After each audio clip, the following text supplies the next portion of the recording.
All right, so thanks for having us. I'm going to give you a little background about our company and why we're actually able to be up here. Our team, we started actually here at Red Wing Ignite. This was the first out-of-home office that we had. We started in the co-working space, and we've since grown to a team of 6, and we're still growing, and now we've got a newly remodeled studio out at the Anderson Center. So we still keep our membership here. We still support Red Wing Ignite, and we still like to be a part of the community here. So there's a bunch of different businesses that we work with, from international manufacturing all the way down to small retail mom and pop shops. And so the reason that we even put this slide up there is just to show that we've got a really wide level of experience. And so all the stuff that we're talking about tonight, we have touch points and real world experience with really large scale stuff, and then also really small scale stuff as well. Services, basically just kind of, we do just about everything that touches the internet. So marketing and strategy. So how many people are new businesses or starting a new business or just getting a handle on marketing? Got a few? Okay. Marketing is one of those, and marketing and advertising, I should say, is one of those categories that when times start getting a little rough, it slides over into the expense category, you know. And what we're going to talk about here is that how vital it is to have something, whether it's stuff that you do in-house or something that you pay somebody else to do, to keep that going. And so to kind of set the stage a little bit, back in the day, advertising used to be really, really easy. You'd get an ad in the newspaper, the TV, the radio, and the yellow pages, and customers poured in. That was all you had to do. It was super easy. Well, things have changed a little bit, and while some of those traditional mediums still have a place in today's advertising world, most of the newer consumers, the millennials and the younger families that are a prime target of a lot of businesses, have migrated to a lot of these other platforms. They consume their news online. Their TV is on 1,500 different types of devices: smart TVs, smart apps, Netflix, Hulu, Disney, HBO. I mean, everybody's got their own streaming service now. Radio has really gone to Spotify and Pandora. There's a lot of local listeners that still hold true to their local radio, but a lot of the younger listeners are really migrating to the streaming platforms. And then Yellow Pages has all been replaced by Google. So these are some of the new habits that we kind of, as businesses, have to accept. This is the new landscape, and we have to just be aware that this is where consumers are. And so for the small business owner, it can kind of look like this is what it's like to be online. Any small business owner will tell you, and I'll even tell you, that you get called on by like 50 different reps or 50 different Yellow Pages or 50 different Yelp experts or Google experts or whomever. There's just a ton of them.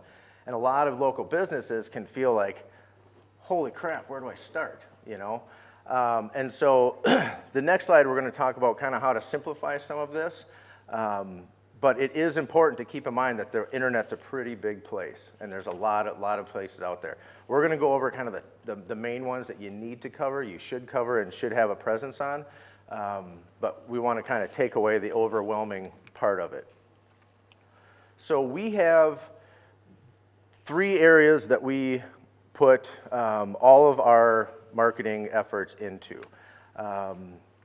And it's really not a wise idea to put all of your efforts into any one bucket, right? Every salesperson out there will tell you, oh, well, you got to put it in Google Ads. Put it in more money in Google Ads, and that'll fix your problem. But it really is a sweet spot in between the 3. So always start with your owned properties.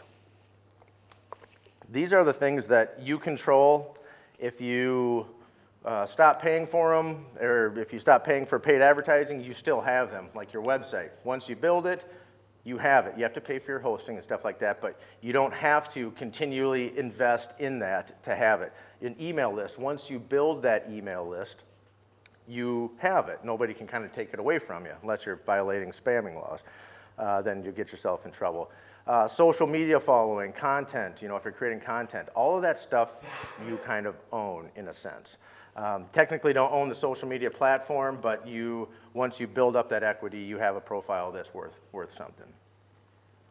Paid media, there is a ton of paid media. We'll go over some of the popular channels, but what you'll usually see is Google, PPC stands for pay per click. It's Google ads. You pay every time somebody clicks on your ad at the top of the search listings. Display ads are banner ads that you'll see all across the web, and we'll talk about a few different varieties of those. Retargeting is technically a display ad, and then social ads. We'll talk about why social ads, along with social posting, is an important strategy. We include ads in everything that we do. And then earned media is one that's often overlooked. This is when people take and review your information, review your business, they share your posts, they share your information. There is entire companies that build up and fall based off of Amazon reviews, how well their product is reviewed. And so there's Amazon consultants out there that'll tell you once you get to a certain number of reviews, then all of a sudden you have the visibility that you need to start moving product. And so one area to keep in mind of your reviews is on Google. The Google My Business listing will have reviews. We collect all of our reviews for our company and put them on Google because at the end of the day, it's one of the factors that go into how high you show up in search results. So, but we'll cover all those in details. But in this slide, just keep in mind that there's a combination of 3 different things that you should be doing, and you should be doing something in all 3, right? Rather than just one or the other.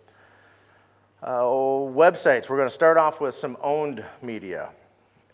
Believe it or not, there are still some really ugly websites on the internet. I don't know if you guys have ever seen one, but they are out there.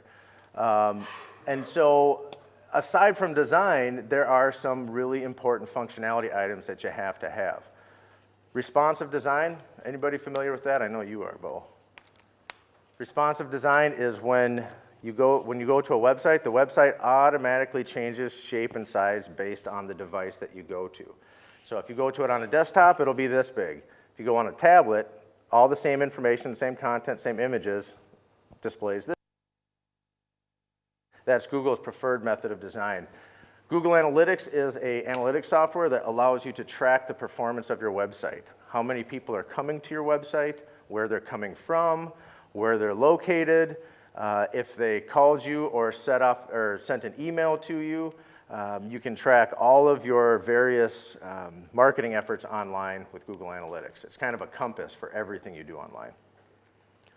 So those are the things that if you don't have on your website right now, contact your web geeks and get them. those are kind of the must-haves. Yes, sir. Roger, Google Analytics, can that be used with other products besides Google? So can you use, if someone's tracking you through Yahoo, for example, yep. Does Google Analytics? So if somebody's searching on Yahoo and they see your business and click on it, Google Analytics will count that as somebody that referred them, was a referral to your website. Okay. And that's considered a source of traffic. So it basically will track anywhere that you are on the web. There's a lot of other analytics systems out there, Adobe, Amazon, but Google Analytics is free, and if you guys don't know by now, Google's kind of got the internet figured out. You know, they kind of have a hold on it. So the should-haves, some basic search engine optimization, that's what SEO stands for. There's things called meta tags, which is just a chunk of code in your website that tells Google what the page is about, aside from the existing content. When you do a search in Google and you see the little blue link and then the text below, those are your meta tags.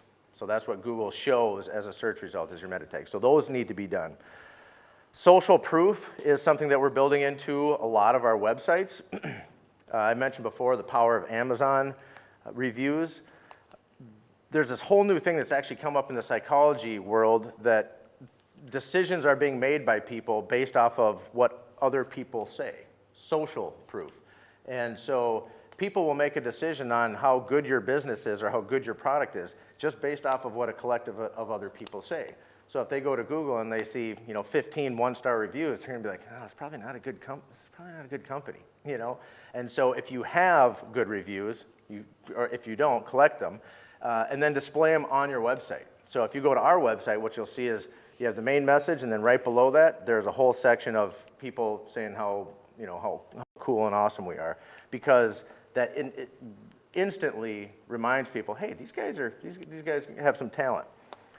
Unique imagery and content should go without saying, but everybody in this room can recognize a stock photo when they see one. You know, you just can.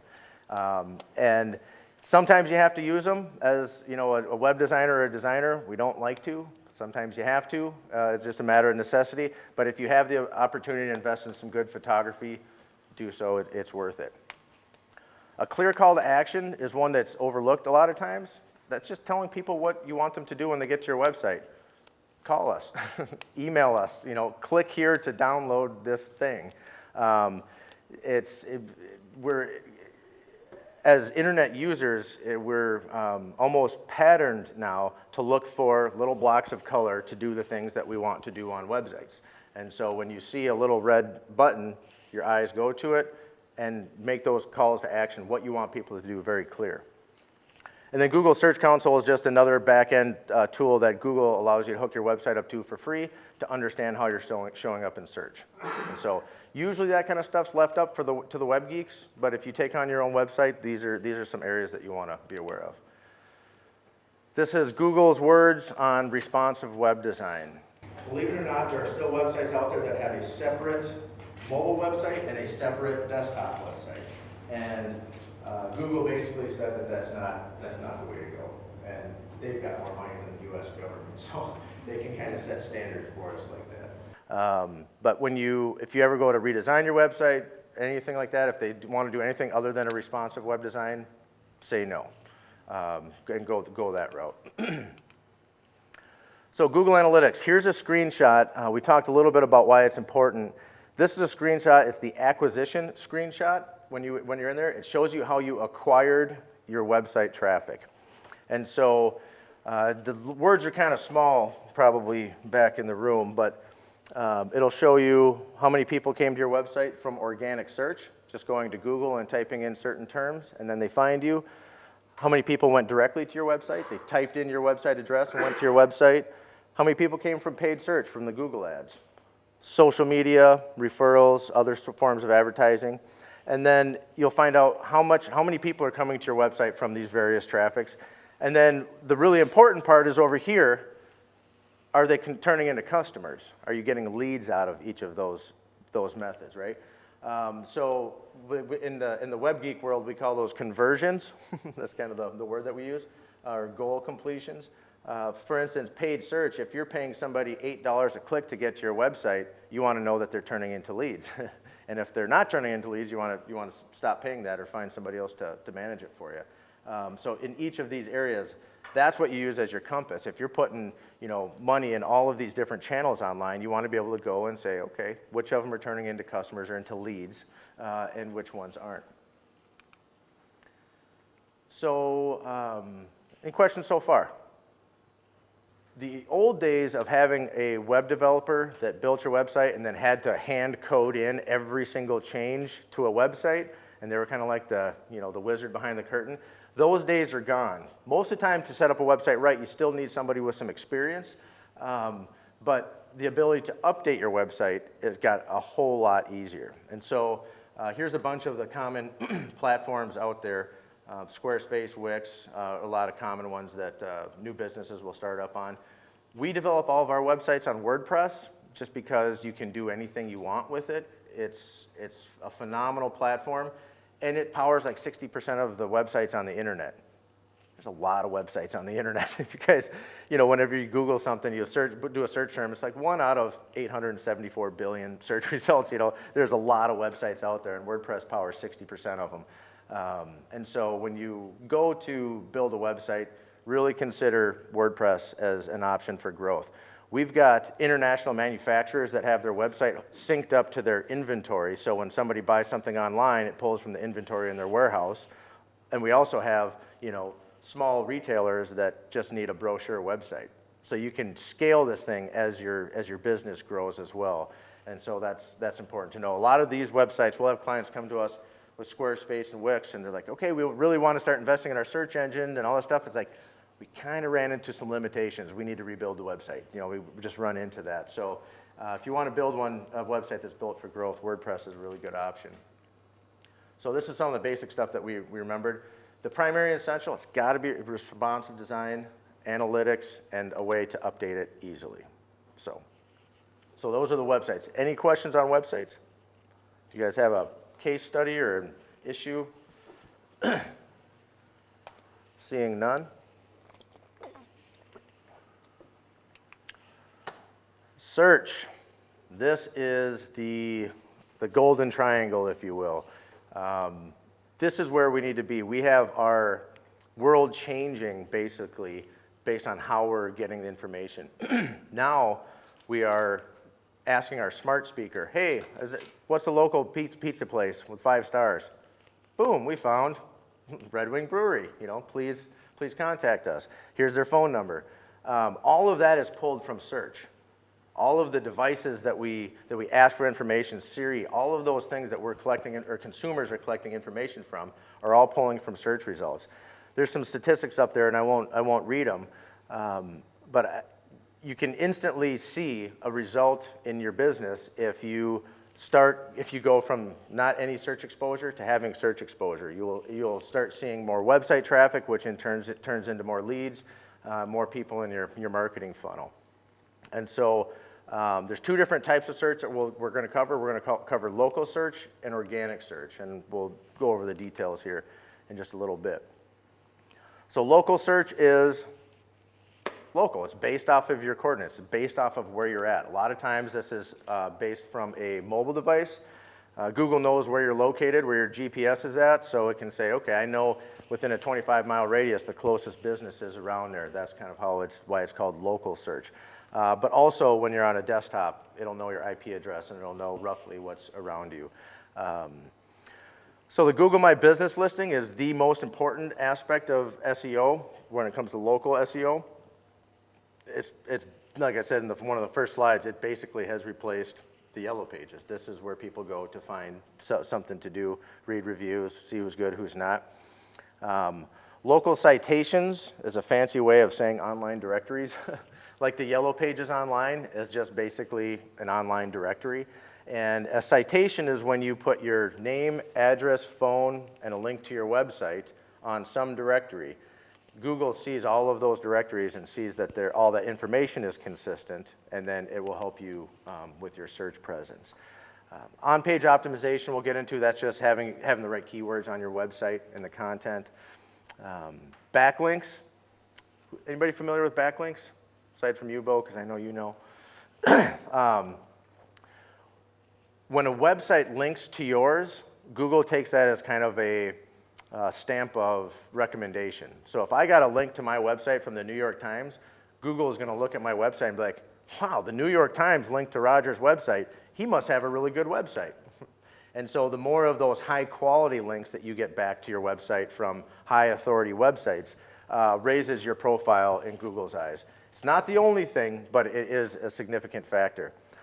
Online reviews will consistently put you in a category up there. That's why I said if you're going to collect reviews, collect them on Google. And then some social signals can help you in local search if people are sharing your content, talking about you on social, those kinds of things. So directory listings, like I said, these are those things where you could spend days and days and days filling out directory listings and answering the phone and entering in the code or getting a postcard and entering in the code to claim all of these listings. There's services out there you can do it for like $30 a month, and you just go out there and it'll claim like the top 70 directories, and then you don't have to worry about the majority of them. Some of the big ones out there, Google, Bing, Yelp. You have data aggregators like InfoUSA where you update your business listing on there and it populates thousands of other websites because they rent their data from places like InfoUSA. So, knowing that there's all these directories out there, the question is, well, do I really need to do it? I searched for Sievers Creative, Red Wing, Minnesota. All of those arrows are some sort of online directory. So they kind of populate the search results with all of these different profiles, if you will, directory listings. And so they are important. It's a matter of, I don't know if you call it reputation cleanup or reputation management. If you've ever moved, changed phone numbers, any of those types of things, this becomes even more important to make sure that you have consistent information across the web. If you have inconsistent information on, let's say, 50 or 60 different websites out there, Google will look at it and be like, well, I don't know which listing to show because I don't know which one's accurate. But if they're all consistent, Google will use your business and raise you up in the rankings. So online directories are important. And that's probably one of the main things when it comes to local search. It's a Google My Business listing and then getting all your directories all in sync. Organic search results are not based on your geography. So if your business is national or regional or international, you want to focus on your organic search results. And those are all of the search results that happen underneath the map. That's where the organic search results start. Quality content is number one. You gotta have good content. Minimum of 350 words per page. If your website pages are light, there's less chance that they will show up in Google searches. The on-page optimization is really just having somebody who knows how to optimize a website for the search engines and then having that content written for such. If you want people to find you when they're searching for marketing companies, right? It'd be pretty wise to have language in there about marketing companies. You know, kind of goes without saying, but that type of content writing is important. User experience, if your website is clunky or if it doesn't work, Google Search Console will actually send you errors and say, oh, sorry, your little buttons are too close together on a mobile phone or a mobile device. So how the website works is important, and then we covered backlinks and reviews and social signals. All that stuff plays into organic as well. So how important is organic search results? Well, studies show that the first position on any given keyword will get 30% of the clicks for that keyword. So we're a marketing company, so we have the best interest of when somebody searches for marketing company that we come up first because we want 30% of those clicks, right? As you can see, if you get down to position 2, 14%, position 3, about 10%. When you get down to the bottom of the first page, you're at about 1 or 2% of the clicks for that term, right? And we all search and we all use Google, so we know how often we go to the second page, not very often. And so for search engine optimization, ultimately you want to be in the top 3 positions for a keyword, but getting to the first page is in and of itself a good accomplishment as well. So these right here, we've got a client that does, they build high-end conservatories, and you know, that's not a local search kind of a thing. And so we worked on their organic search results and got them up to the top 3 in a variety of terms, and all of a sudden they're getting leads nationally now. And so, because for them, there's a national business. And so this was the best place for them to put their ad dollars or their marketing dollars. Yes, sir? Roger, how often do you have to continue to work on that? You know, I put my website together, I do searches, and I just can't get to the first page, so you got to continue to tweak it and use different content? Yes and no. If I were to say no, it'd be inaccurate, but if I were to say yes, it'd be inaccurate. There's about 200 things that Google says it uses in its algorithm to determine if your website is of high quality. And so content is one of them.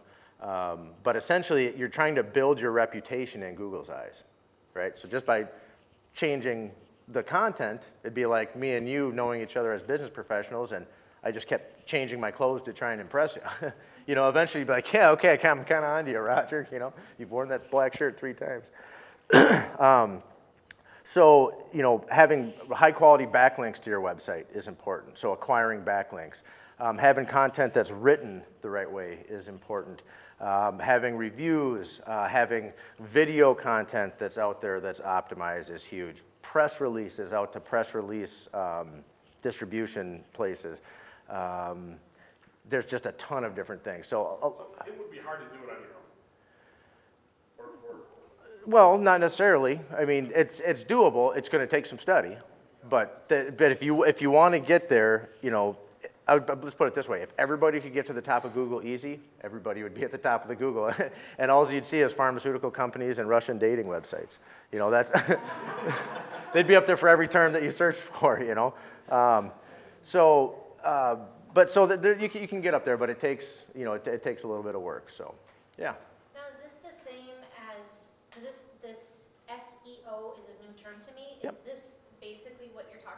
Search engine optimization. Okay. Yep.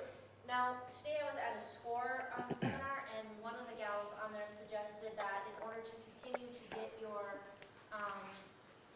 website, looked at and not ignored by Google, was that she goes on it monthly and does tweaking or changing or adds things, she said, because then it tells Google that it's a person, is Yep. what she referred to it as, versus just computer generated and it just sits there. Sure. So is that something that's correct? Is that a correct statement? That's one of the factors, yes. Okay. So part of it is the freshness of content, right? If there's, let's say, 2 marketing companies in Red Wing and I'm searching, one of them updated their website last week and the other updated their website 2 years ago, there's a good chance with the fresher content is going to be more relevant to the person searching. So it's one of the factors that they use.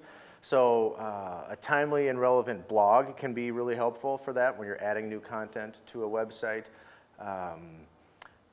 Search engine optimization can be kind of volatile too, so sometimes the keywords go up and go down, and so sometimes in response to whatever your position is, it may require some rewriting and some tweaking and stuff like that. But just without any strategic purpose, moving things around and adding and stuff like that doesn't really accomplish a whole lot, other than that one factor of keeping it fresh. So. I do want to reiterate too, Roger, or maybe you could talk about it a little bit. As a small business owner, you're running your business. You've got a lot of things to do that day. Yeah. And, it's difficult to just continue to update on a regular basis your website. Mm-hmm.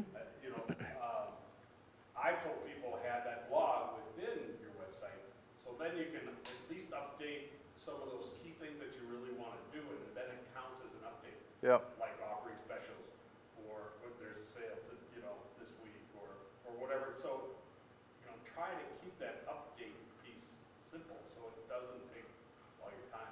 Sure, yeah, absolutely. Yeah, because usually with a small business, you're the accountant, you're the HR person, you're the web designer, you're the marketing person, all of those things. So, yeah, absolutely. Social media. So, we still get asked a lot to present on social media. And for us, we always think like, gosh, social media really? But there's still a lot of people that need to figure it out, because there's, if you Google how to do social media correct, there's so many videos and tutorials, and it's kind of just easy to get lost. So in this presentation, we're kind of going to go run through the basics. So if you guys, have active pages that you manage, some of this will be kind of rudimentary to you, but it's good to kind of cover the bases. Social media, I guess the one thing that I would say about it is always look at your social media as if it's actually a social environment. When you post things, you don't want to just post a random offer. You wouldn't walk into a cocktail party and be like, hey, 2 for 1s at my place. You'd be like, well, that's kind of weird. Why'd you just throw that out there? People go onto these places to engage with businesses, to engage with other people. So, and the more you can have a meaningful conversation and things like that, the better. Now, that's kind of the social aspect of it. There's some advertising aspects of it that we'll get into as well that are a necessary component of that. But your average social media presence should have some type of engagement strategy to it. These are the main channels, if you will. LinkedIn, if you're a business-to-business company, you should be on LinkedIn. You should find a way to figure it out, take a tutorial, pay for a $60 class if you need to. But LinkedIn has not ratcheted down their algorithm, meaning that all the people that you connect with and follow you, when you post, they will see it. And generally, that isn't the case with Facebook. We'll get into that in a little bit. So if you're in B2B space, LinkedIn is absolutely essential. Facebook is just the behemoth and the gorilla in the room, if you will. So it's almost become an issue of credibility if you have a Facebook page or don't. And so if you don't have a Facebook page, people will actually be like, gosh, are they legit? Like everybody has a Facebook page. Twitter is kind of the ADD of social media, and haven't really found many successful ways to get results for a business out of Twitter. And we've tried advertising campaigns, we've tried engaging, giveaways, you name it. We've tried every strategy, and just don't really find much there. So to me, the future of Twitter is kind of to be determined. Instagram is the largest platform on the planet for millennials. So if that is your target, you need to find a way to have visual content. Imagery is really important because it's just a visual platform. You can do some pretty neat things there. Spoiler alert, Facebook owns Instagram. So there's that, but it also makes the advertising across both platforms pretty seamless as well. YouTube is owned by Google, but it is the second largest search engine on the planet, ahead of Google. Google owns them both, right? But you know, people often don't look at YouTube like a social media platform, but you like, share, comment, follow, all of the same things that you do on any other platform, but with video. Snapchat is, if you're looking to get to any consumers under 25, you're going to need to find a way to get to Snapchat because that's where they are. All of the younger generations are fleeing away from Facebook because that's where all the, you know, the parents and the grandparents are now apparently in the marketing world. That's what they're talking about. Pinterest is kind of this underground society that was created by a handful of wives to cause projects for their husbands. That's kind of where that one came from. It can be a really good channel if you have consumers that spend a lot of time dreaming about a project. Like if you have a landscape project that costs $100,000, people don't just pull the trigger and start a $100,000 project. You know, they'll spend time finding ideas and doing idea shopping and window shopping. And so if your business is anywhere in that space, having a Pinterest presence could be a wise idea. Red Wing Shoe's done some really good stuff on Pinterest where they've got a lot of their followers to post pictures of their stuff from around the world. So they kind of created this little online Pinterest gallery and community almost of people advocating for their brand. So really neat channel for that. For the purpose of this presentation, we're going to focus on these three. When we sit down with a client, we always say, okay, who are you trying to target?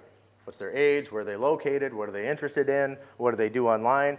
And then we start targeting from there. And so a lot of the times when we pick social channels, it's based off either the content or the demographic of the people that they're trying to target.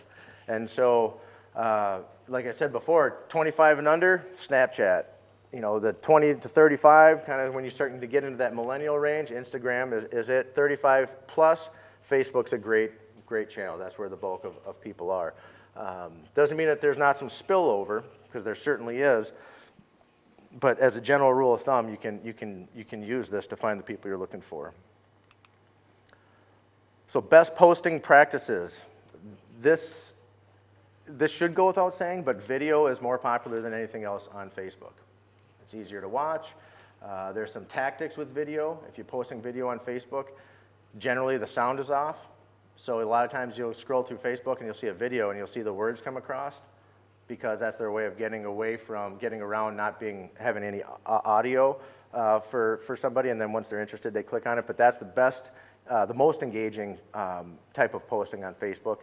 A question, again, I talked about it before, people want to engage. They want to talk to people. They want to have their opinion. And if you guys are on Facebook, you know that people have their opinions a little all too often. You know, sometimes it gets a little carried away, but they want to engage. Photos, and then, you know, giveaway links, coupons, all that stuff. But at the end of the day, it's something visual. Something visual should be posted on Facebook if you want some kind of engagement. So we talked about on the website a call to action. A call to action is something to remember in every avenue of marketing that you do. You want to tell people what you want them to do. For Facebook posts, we're starting to see better results for posts that are under 50 characters. Like really, as you're scrolling, you can read it without having to really completely stop. And if it catches your interest, you know, if you have to see the little see more button, unless you're really interested, you're not going to take the time to stop and do it. This was an ad that has the call to action, the urgency, shop now, and a very, very successful ad campaign. So keep it short. When I mentioned before that LinkedIn doesn't ratchet down your reach and exposure, Facebook did when they had to become a big company and they went public. You know, they had to start actually making revenue, you know, and support their investors. So what they did was when you posted, it didn't reach all 100,000 of your your viewers anymore, your followers. When you would post, it would only reach 5 to 8% of them. But then they said, hey, if you'd like to reach the rest, you just have to buy some advertising. And so that's how their business model came to be. It made a lot of people mad when they came out and did it, but at the end of the day, if they wanted to survive, you kind of have to. So when you post something to your Facebook page, know that without any other interaction or any other engagement, it's going to reach between 5 and 8% of the people who follow you. So if you have about 1,000 followers, you're going to, on average, a post that nobody likes, shares, or comments, between 50 and 80, maybe 100 people will see that post.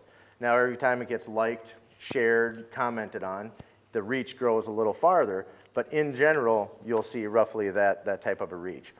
So anytime that we do Facebook for any of our clients, we automatically include ads in all of them. And there's a lot of different ways that we can do that. We'll talk about some of them. But knowing that, your Facebook post, it's in of itself is not going to grow your business. You're going to have, unless you have 20,000, 30,000 followers, and you've got a good likelihood that people are going to engage with it. But having some type of a budget set aside. Some of our customers have like $50 a month that they set aside for Facebook, just so the stuff that they post, more of their followers see it. But having something set aside for that. So the advertising, we're gonna touch base a little bit on this. Who here has done Facebook ads for themselves or their business or exposure? 3, 2, 3, 4, 5. Okay. Well, then this will be timely. There's 2 different ways to advertise. There's the easy way, and then there's the super complicated way, and we're going to go over the super easy way. So when you're logged into your website, down on the bottom left, you'll see a promote button, and that will pull up the screen for you to find all of the ways that you can advertise with Facebook. The complicated way is when you upgrade to Ads Manager. Facebook Ads Manager is kind of like an agency dashboard, and it gets really complicated from there. And so if you're not super comfortable with Facebook and somebody says you should upgrade to Ad Manager, think twice. Basically they simplify it for you. What are you trying to do with this ad? Do you want conversions or website purchases? Do you want to boost a post just so more people can see it? Do you have an event? Do you want to get more leads? All of these different things are kind of objective based, if you will, types of advertising. So I think for the one that I did, I clicked boost post for this example. So you click the one that you want to do, and then you go through all of these targeting options, and we'll walk through a couple of them just so you know how to do this. But essentially, Facebook they're a data company. They're not really a social media company, right? A lot of people, if you ask them, what's Facebook? Oh, they're a social media company. It's like, well, it's free, and it's kind of like the old joke where there's 2 pigs in a barn, and they're saying, hey, this is so great. We get free food, we get free room and board, we get free water. But the odds are, if everything that you're using is free, you're not the consumer, you're the product, right? And so with Facebook, we're their product. All of the data, all of the things that we like and share and do on Facebook is tracked, and then they use all of that data so that advertisers like us can target the right consumer.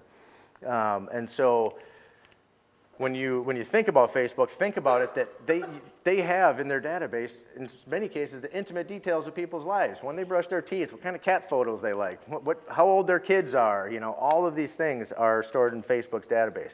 And so as an advertiser, sometimes to the consumer that's kind of creepy, but to the advertiser it's super effective. So for here, you can see up on the top right, we'll walk through this interface a little bit. You can preview what your ad will look like on all of these different platforms, right? Facebook desktop, Facebook mobile, Instagram stories, Facebook Messenger, Facebook Marketplace, when people are searching for products to buy, the new Craigslist, if you will. And you can preview what your ad looks like on all of those. Then you move into the targeting aspect, and you define the geography that you want to be. So you put in the city, you put in the radius, or you put in multiple cities, whatever your target demographic is, where they're located. The bigger the area, the more money you have to spend to be effective. That's kind of the way it works. If you were to spend $50 to $100 a month here in Red Wing, you'd probably do pretty well. You'd have a pretty good exposure. But as you start getting into the metro areas, that budget needs to go up. And so you start adding in some interest. People who, through their online behavior, indicate that they're interested in outdoor recreation, or a trolling motor for fishing because they like to troll. That's how they like to fish. You know, what types of cars they drive. You can do income levels as long as you're not into the housing market, because there's the gentrification argument and stuff like that, so they don't let you target people by income. But if you have a high-end luxury product, you can show your ads just to people who are in the top 1% of income earners. That's attractive, right? If you're business to business, you can find an interest and serve ads to people who are Facebook page admins, just other businesses, right? People are interested in small business, those types of things.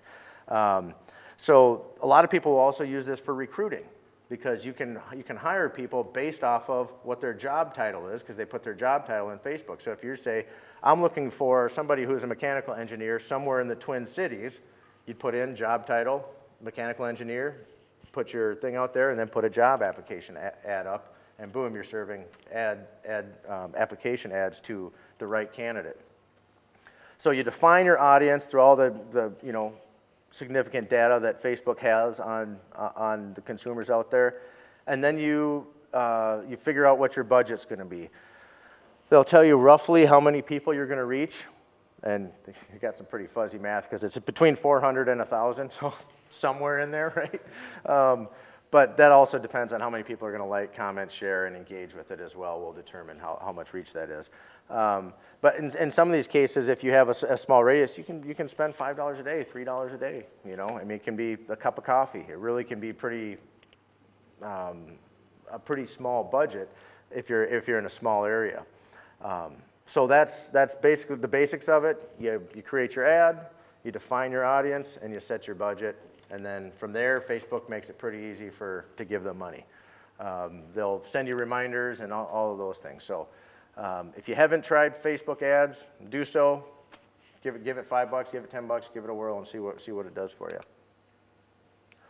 So now we're going to get into the rest of the stuff that's happening on the internet. We covered kind of the basics: website, search, and social. Those are kind of the big three. If you get a handle on all three of those, you'll be doing pretty well.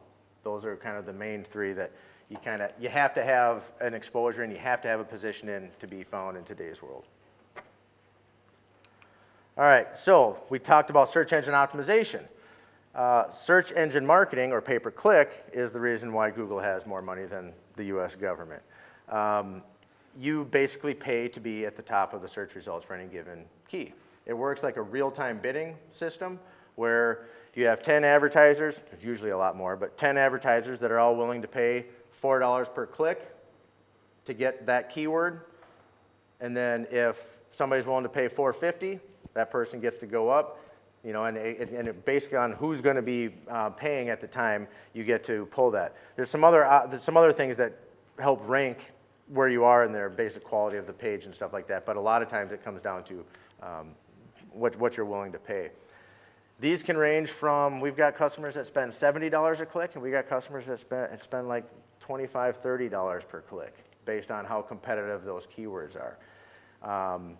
So when you go to pay per click, you kind of have to have, like a company mind would ask you, okay, well, how much is your average customer worth? And how much are you willing to pay to acquire that customer, right? So if your average sale is $3,000 and you've got a 25% margin, you've got what, $1,250, something like that is what your profit is. If it's going to cost you $800 to get that customer, it's probably not worth it. You'd probably want your cost per acquisition for that customer somewhere around $200. Would you pay $200 to make $1,250? Yeah, all day long. We do that and slowly grow the business. So you kind of have to know what you're getting into to know how you can calculate an ROI with pay-per-click. It can work really well for some businesses, and it can just be a place to dump money for other businesses. So it's definitely worth trying for sure. So programmatic online display is a fancy way of saying banner ad. Basically all that is. All of these banner ads that you see on the internet are targeted based off of a whole bunch of data that's collected and stored in databases about us across the internet. And so when these ads are out there, you'll always notice they're coming up at the right time. They're coming up because you were searching for something. They were coming up and they have an odd timing about them that they're relevant to you based off things you've been doing recently. You'll start searching for mortgage rates, and all of a sudden you'll start seeing mortgage rate ads kind of follow you around. Almost everything that we do on the internet is tracked and stored in some sort of a database, and so the data can be used by advertisers to do what's called search retargeting. That's people that are searching for things out on the web, and then they start seeing ads everywhere they go based off of what they're searching, because it shows intent. It shows something that they're looking for. Contextual retargeting, if people are reading reviews on a certain product, right? That's a signal of interest. They might be in the market for that, so they could start seeing ads for that product. Behavioral targeting is a combination of all of the above. Demographic targeting, you can target ads to people based on their age range, their income level, where they're located, what their search behavior is, all of those things, you can target those ads to people by. Cross-device targeting. If I'm searching for something on my desktop computer and my mobile phone is also connected to the internet, I can search for something. I can go home later that night and all of a sudden the ad pops up on my mobile device. I'm like, they just won't leave me alone, right? So that's cross-device. And then geofencing is where you draw a circle around any small area and then deliver ads to people while they're on their phones within that radius. And so that's based off of mobile GPS targeting. So, and you can get all those all the way down to the 5th decimal point, down to like a 3.5-foot circle. It's kind of crazy how accurate they are these days. Site retargeting is probably one you guys are most familiar with. Everybody's gone to Amazon and then left Amazon and started seeing Amazon ads everywhere you go to remind you to finish buying that product. That's site retargeting. It's really effective. About 95% of the people that come to your website don't convert, they don't call you, they don't email, they just come look at your website and they leave. Retargeting allows you to stay in front of those consumers for 30 to 60 days by showing them ads. And you know that they're somewhat interested because they found their way to your website in some regard. So it's a way to keep your brand in front of people that have already signaled interest and already made it to your website. Email marketing. So back when Facebook made that big change, there was a lot of people who lost their exposure and their advertising platform almost overnight. If you had 100,000 followers, every time you posted something, you had a boost of revenue because you had 100,000 people that would see your message. Well, when that went away, there was businesses that just literally went out of business because they couldn't pay for the reach for it anymore. And so email is one of the platforms that we're advocating that people should have an email list, and they should be collecting emails from their current customers, from prospective customers, because whether you like it or not, email is not going anywhere anytime soon. Everybody you know has an email and they use it daily. And so there's a bunch of different ways that you can use email. You can do third-party lists where you send an email to 50,000 people of all the the demographic makeup and all that. There's the list where you collect emails and send what people usually use as like a quarterly newsletter or something like that. But it can be a way to consistently engage with people when you have something of value to offer. And this is one that can't be pulled away if they change the way that they're doing things. So if you don't have an email list right now, start building one, and they can serve you well down the road. Connected TV and connected audio. We touched on this before, but this really is the cord-cutting generation. There's a lot of advertisers that come to us and say, hey, we're trying to get to those people that are in their 30s. I'm like, yeah, so is everybody else. That's the young families. And so connected TV, all of the smart apps, the Hulus of the world, the ABCs of the world, the CBS, all have an app that you can download on a smart TV. And all of those commercials can be bought and delivered the same way that you would any of the other advertising that we've been talking about. You say, I'm looking to advertise to people in this zip code. Right now we've got a haunted house that we run all the marketing for, and we're delivering connected TV ads to people in the Twin Cities who have watched horror movies within the past 30 days. Pretty good audience, right? Those are pretty likely candidates for them. This one is probably one of the fastest growing segments in the marketing world right now, and next year we're expecting to see this, the capabilities here really kind of blow up when it comes to cross-device targeting, being able to watch something on TV, see an ad, and then later see it on your phone because you saw a TV commercial, those types of connections. So You can see, some of the stats up there. Millennial, any kind of a millennial, those cord cutters, if you're trying to get to them, you got to find some way to get on some type of a streaming media along with search and social. So that's where things are going, kind of what we talked about at the very first slide, when we had the TV up there, the radio, the yellow pages, all of those things have kind of turned into different channels now. And so the problem or the challenge that we all have as advertisers or businesses is that none of these people are all in the same place, right? Before, it was just four channels. You could pick them out and you'd find your customers. Well, nobody's in the same place anymore. The consumer is really fragmented. So you kind of have to be strategic about where you're going to advertise, where you're going to market, and find out which channels are going to be right for your audience. So, so marketing takes a little bit more of a sharper eye than it used to, but it's not something that you have to have a marketing company for either. I don't want to paint that picture at all. But you do have to kind of have a really good idea of who your customer is and then have a rough idea where to find them. So with that, that's all I got. So, questions? Where would you suggest that we advertise to target people 60 plus? Depends on what it's for. There's some good use cases on Facebook, but that demographic's gonna be less likely to trust anything online. That's the demographic that still, depending on the affluency of them, will still buy the paper, the local paper. So there's an option there, local radio possibly, depending on the reach and the actual geographic area. And that's what I was thinking, and then also, how do you feel about the phone book? And I don't like to say anything bad about any other business, but when's the last time any of us ever used a phone book? Well, that's what I'm saying, it's 60 70, plus. year-old people. Yep. That's a lot of times where they still look. Where they have it. And so we haven't found many use cases to keep any marketing dollars in them. We have a bank that has a location down, I think in Laverne, Minnesota, I believe, and they're still spending $1,400 a year on their ad in the yellow pages or the phone book deal. And when we said, how many people that go to? It goes to 10,000 people or whatever. It's like we can reach 10,000 people for like $12 on Facebook. So that.